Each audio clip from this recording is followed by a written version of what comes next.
İpek midir sarı kız? Gözlerin hançer midir deli kız? Saçların ipek midir sarı kız? Gözlerin hançer midir deli kız? Sarı kız kıyma bana deli kız.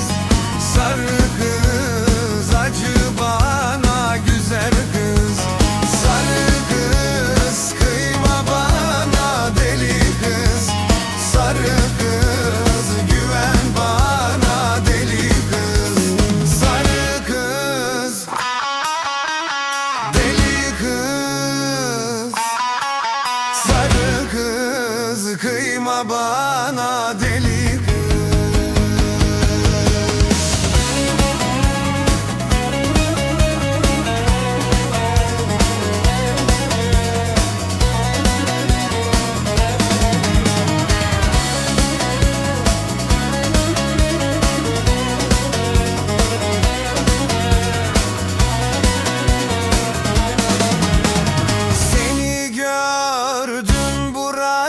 Sarı kız, düştüm bin türlü derde deli kız.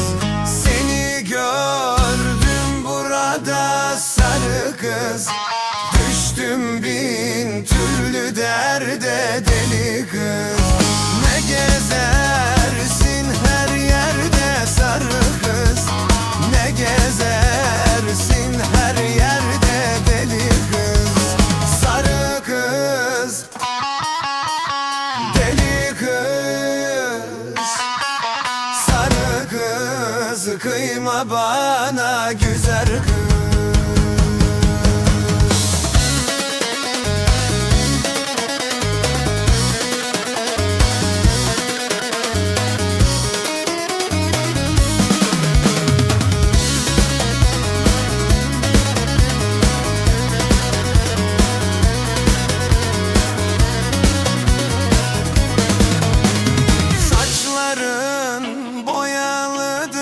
Sarı kız sevdiğim buralıdır deli kız. Saçların boyalıdır sarı kız. Gözlerin sürmelidir deli kız. Geçme kapım önüne deli kız. Yüreğim yaralıdır güzel kız. Sarı kız deli kız. Sarı kız güven bana güzel kız.